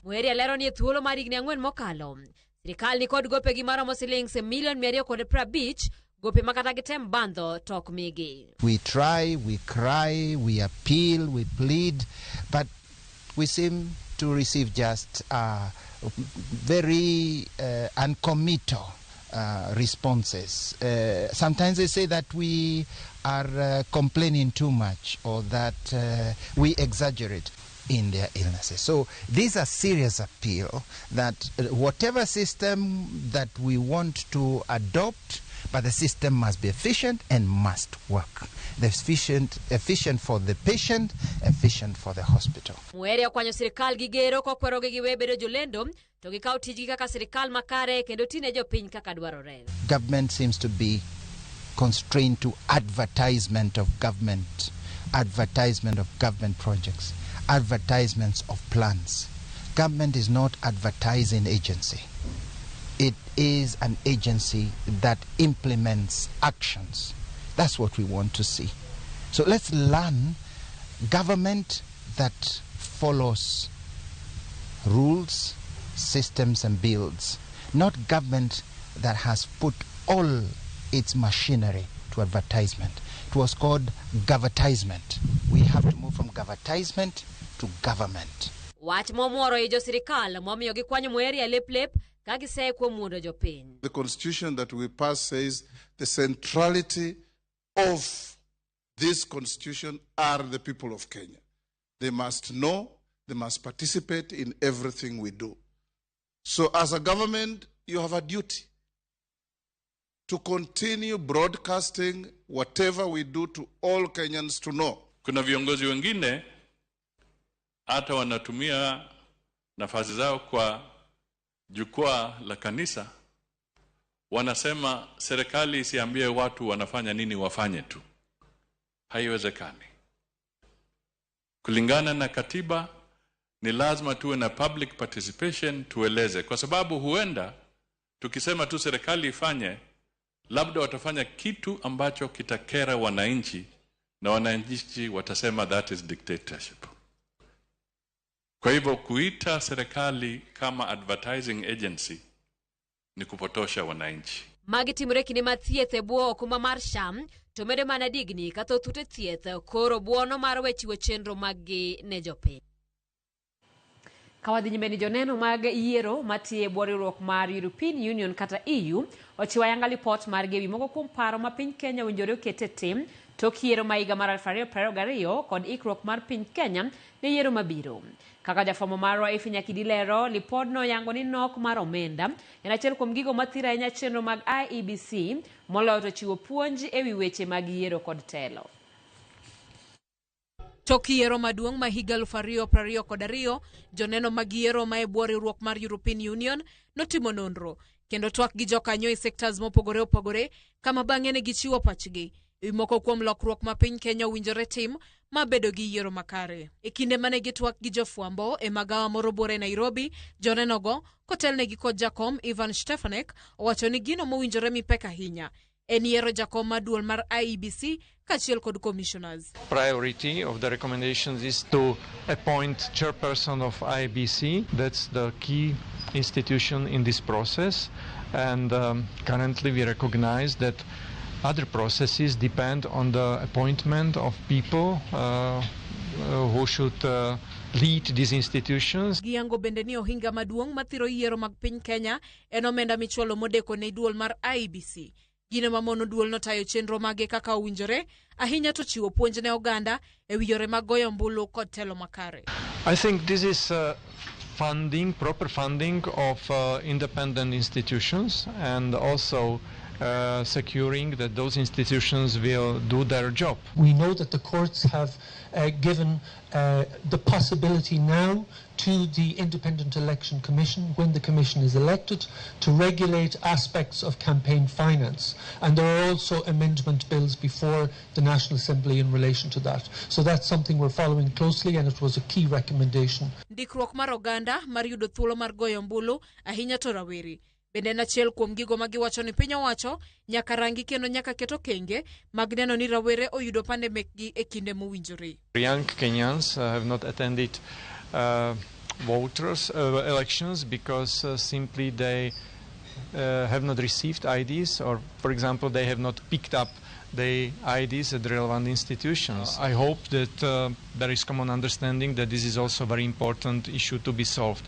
Government understands it, and there are some proposals to improve this situation. E kindego, gilaro ni nitie dwaro mar keto parogo e tim mapiyo kaka achiel kuom yore mag neno ni yiero ma higa 2027 otim maonge pek moro amora. Recommendations that require legal reform, they need more time. And recommendations that require administrative actions, they do not need much time, but they need the Electoral Commission in place. So there is a strong connection between time available and when the next elections are. And it's not possible to prepare elections when they start to take it seriously in 27, but now it's time to do more. Magiduto, timore to kaput mochungne yiero jakom kod commissioners mag duol mar IEBC chamo muma machako tich ayanga kendo singo mar chwalo chenro no mapiyo. Nyakidi, Ramogi TV, Nairobi. Erokamana nya Nyakidi kendo mana lipot matero wa yemo kuongo chenro en marang'ich welo. Anano ote kanyo Ramogi TV imore tiend thiring'inyi en gima ni duk kuyo bedgi Josam Obiero kuom tho mar wuon mare Mzee Edward Abiero e gwenge mag Gem Alfred Osuru. Thiring'inyi Angne mamijane kowuok kuom jomoko mano pachi kanyo kotenore koda penjo mana penjo Ramogi TV an Baba Tur ng'isa uru picha Chebukati chieng' mana jatend piny William Ruto chamo muma cha ang'ich welo an Bon Viling Isakan Laikipia Adelo Dawa mane osenindo Pascalia Ndege Olueny mane opuonja dholuo kod Anthony Olueny. Erokamano an Dan Guti Arango Ramogi TV kan kama gambo kamwa penjo mara bende nitiere anano ka en penjo minyalo yudo duoko mare e saa machielo ka kamano wadhi e yweyo matin waduogo gi weche mamoko.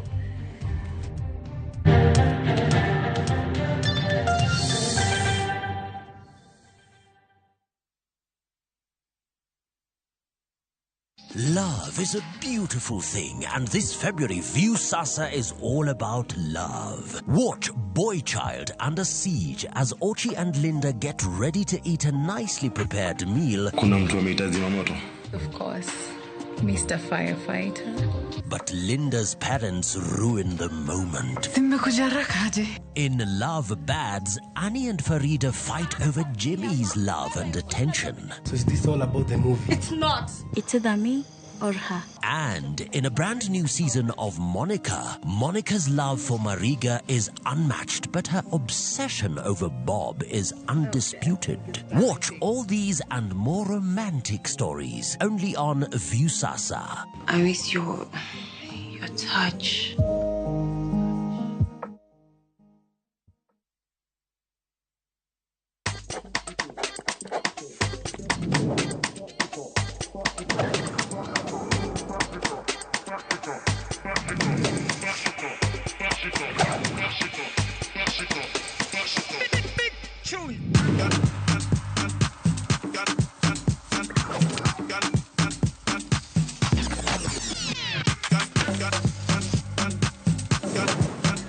Yore mang'eny mag bik gin duto makende.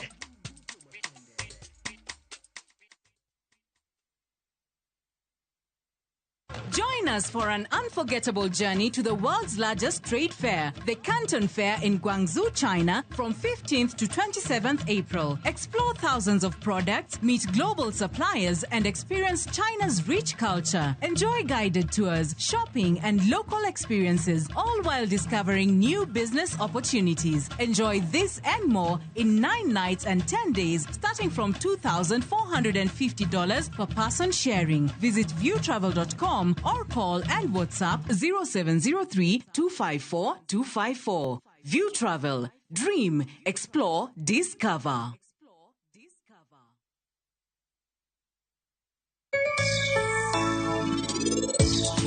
Show me your friends, and I am confirmed. It's a winner, man. Aye. Okay, be water. Kisungu wacho maber ni walk with me. Kenya thua ke Kisungu. Kisungu ange male.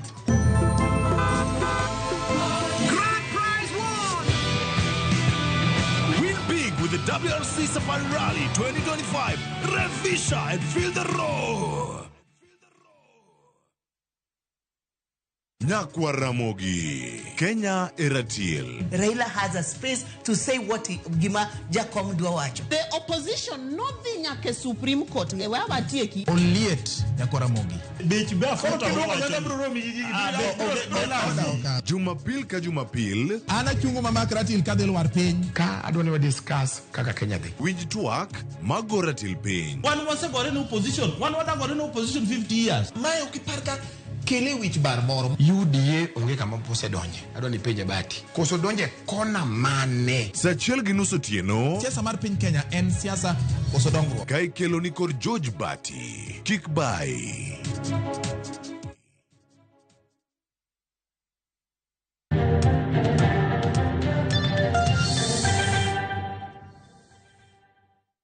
Machiegni kendo jochiw thieth moting'o nurses kaachiel kod apisas mag klinik e kaunti ma Mombasa kawuono ne obago ng'anyo mamuol ka giywak ne piny owacho mondo oketie tim moko kuom winjruoge mane gitimo mar bero chenro mag thieth e pacho ka. Giwacho ni moko kuom winjruok ma gidwa ni oketie tim en ndikogi e tich mochwere ma ok jotich mako jolo kendo neno ni chulogi pesa gi mambalang'. Gimedo ni nyaka sani pod ok ginyal yudo hola e bengi ni mar pod gin mana jotije mako jolo. Omiyo gidwa ni tend kaunti okony e dhiro piny owacho mondo chop singo makamano.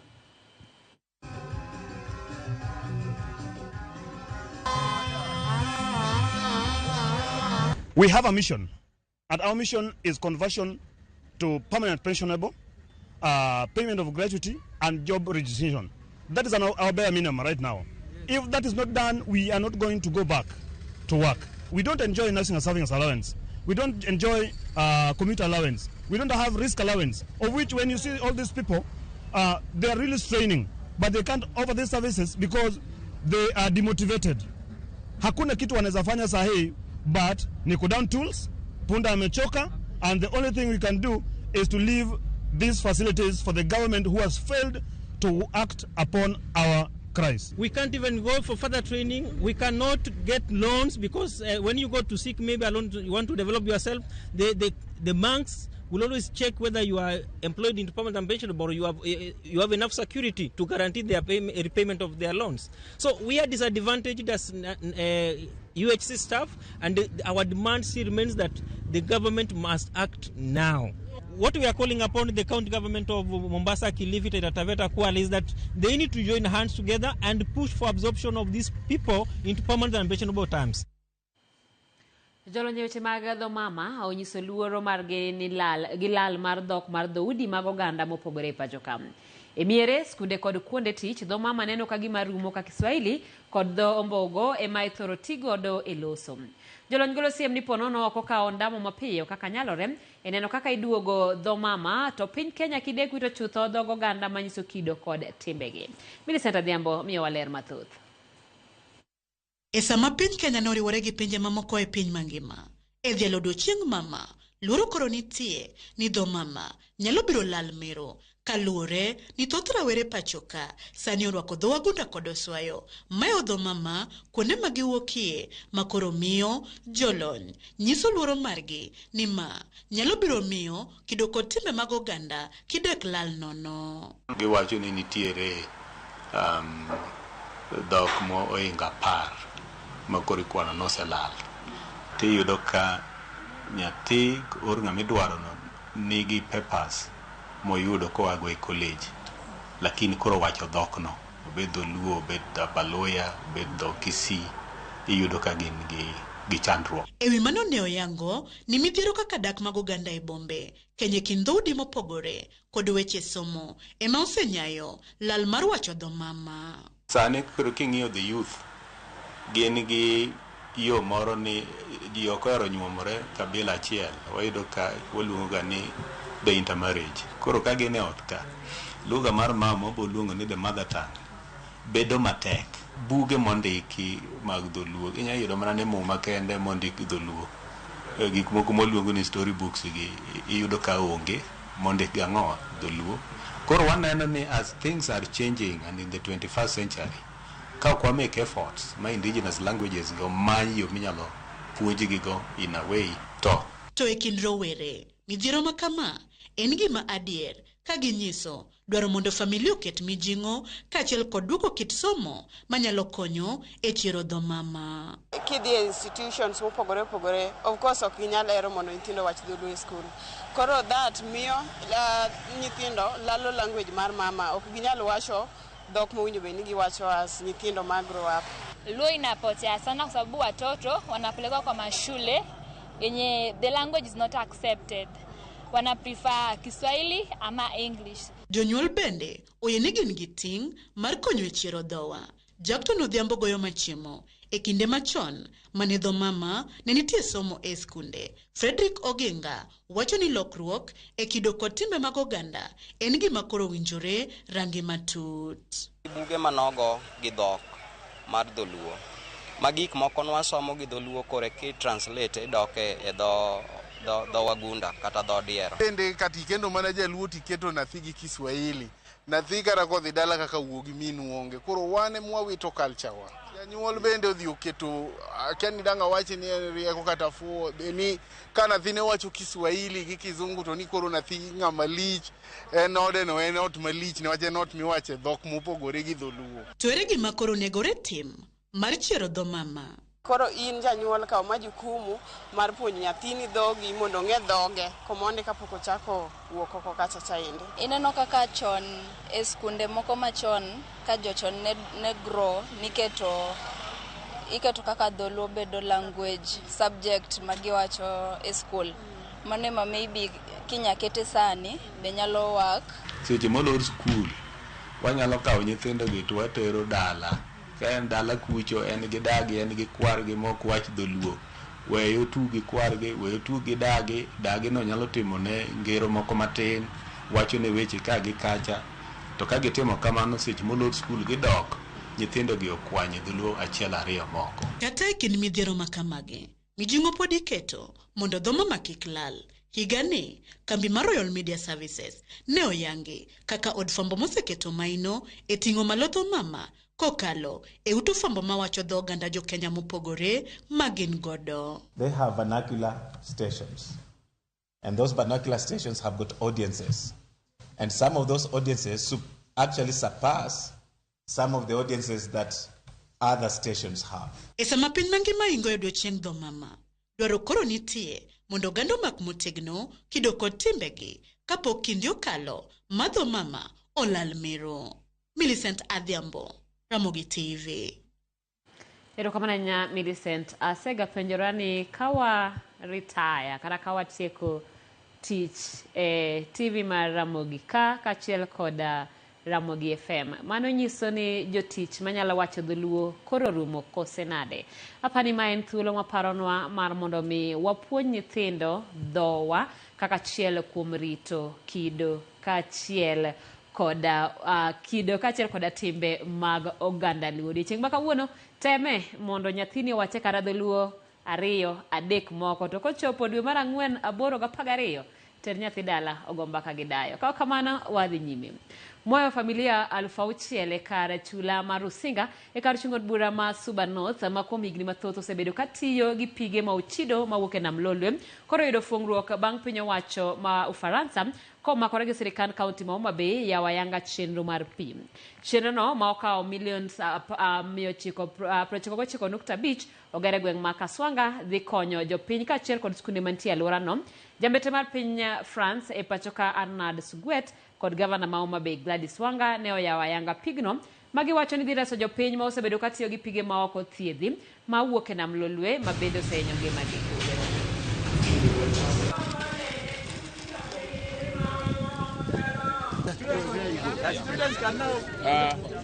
This kind of project has been already implemented by Alenia, this city in the south of France, in other parts of Kenya, including in Baringo County.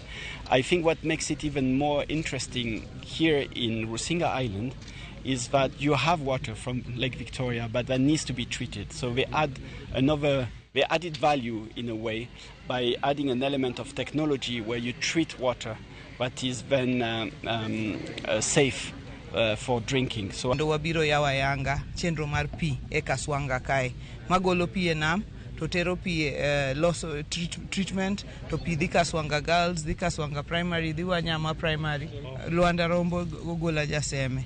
To kendo wan gi kios kaka koro gunda kama wantie ni wan gi kios, to wan gi kios 4 mag pi.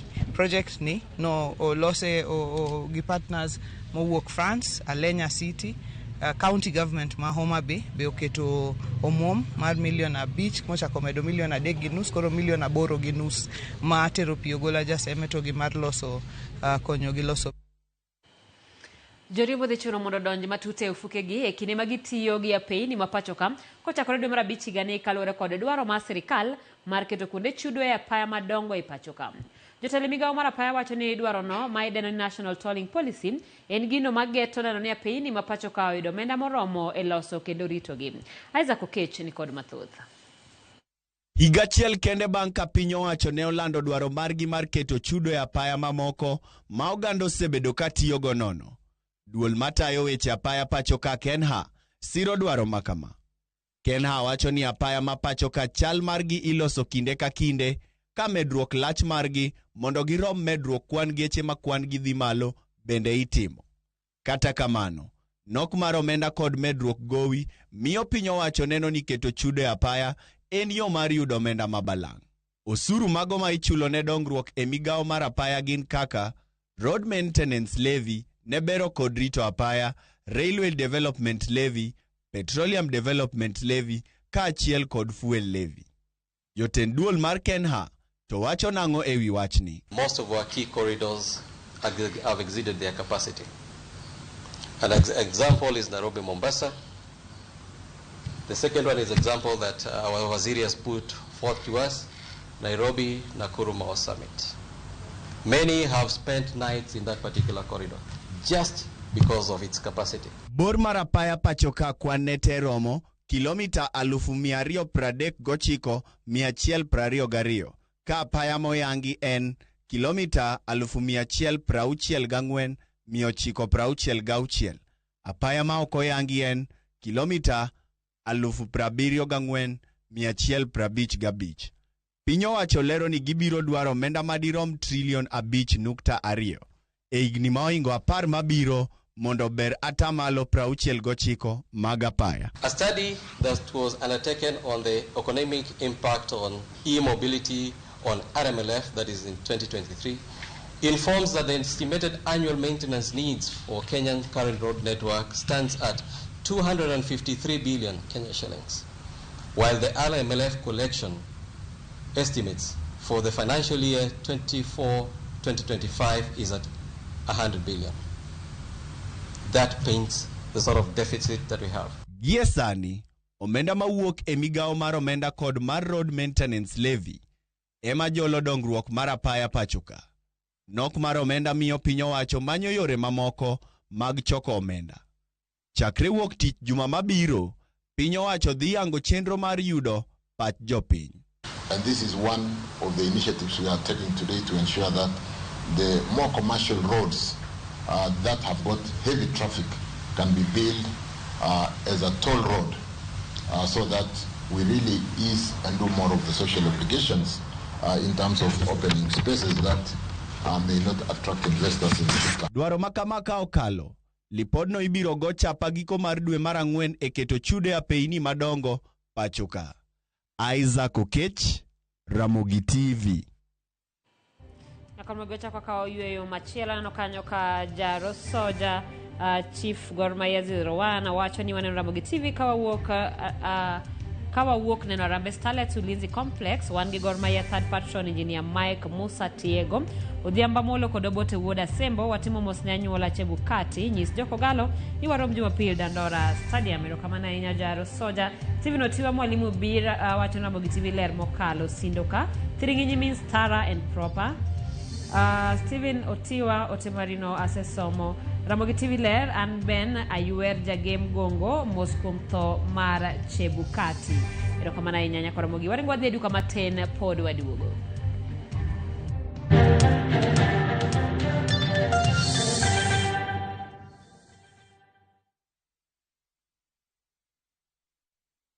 Marubani wanashinda pesa 50 in seconds on aviatashabiki.com. Kwa majina naitwa Gloria Sakwa, nikiwa mkulima, mkazi wa Bungoma. Usikuwa naamini ni kama inaweza kuwa kitu ya ukweli.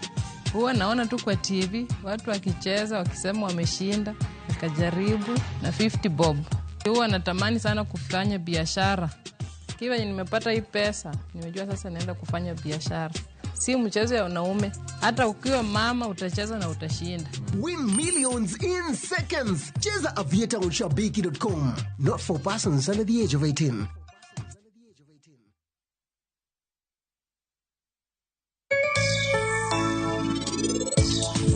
Anangeyo, ngamani entigi kusho tionono. Tanyisi ngano en one prince.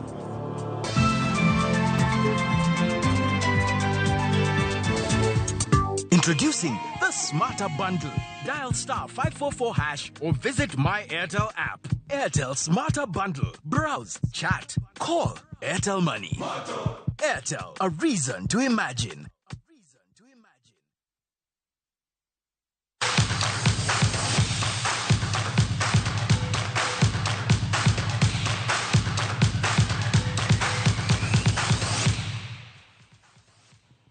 Machigni pautuke team Kenya jotugo matugo rugby Kenya Lionesses dinyi megitimo ikrok margi motel ne tuke mag HSBC Challenger Series mibiro bagi alap ma Athlone Stadium Africa Mamilambo. Kocha maduong Dennis Mwanja nogolo ayanga listi mar jotugo mabiro tingo nying Kenya e tielo ariyogo ma ibiro bagi e kind tarik 1 gi 2 gi 7 nyaka 8 dwe mar adek. Kenya nitiere pool D kamotingo timbe mag Poland gi Samoa kageno maduong mar Lionesses en tieko e thuolo 4 mokwongo gino mabiro miyo tiko mar dhi e tielo mar timbe mabiro manyo tiko donje lig maduong mar rugby series.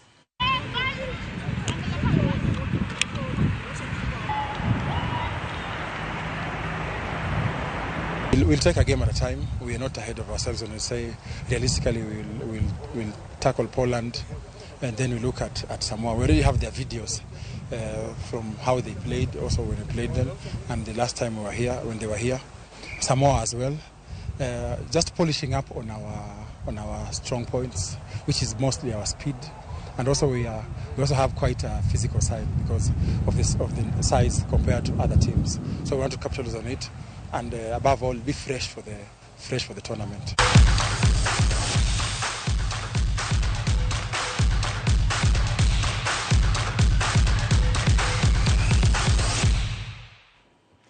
Ramogi sa achiel gi dakika 40 kelo wegi ko mar weche manyien mag ang'ichwelo in mikao thuolo mari mar bedo kod wecheno ni wadukoni ni ero kamano wanene kendo weche manyien mag sa 3 nyinga Simfuzo Kinda jaloko marwa en Elizabeth Otieno.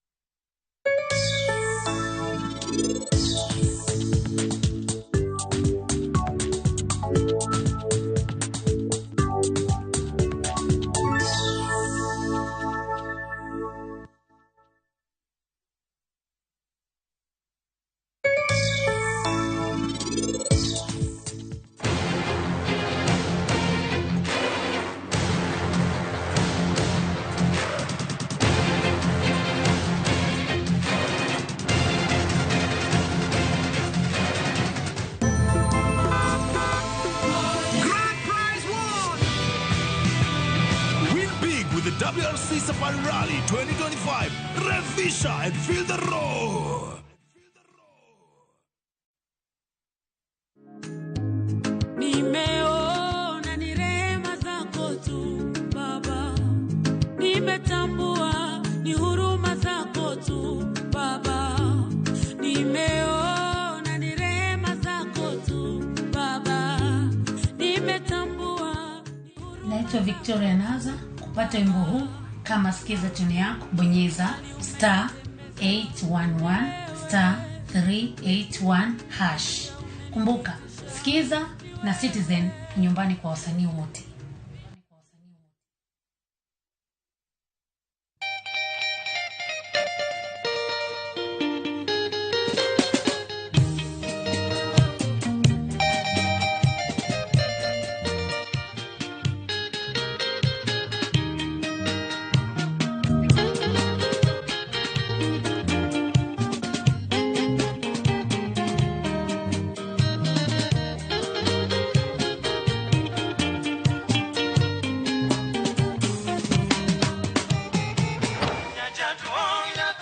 Sakwa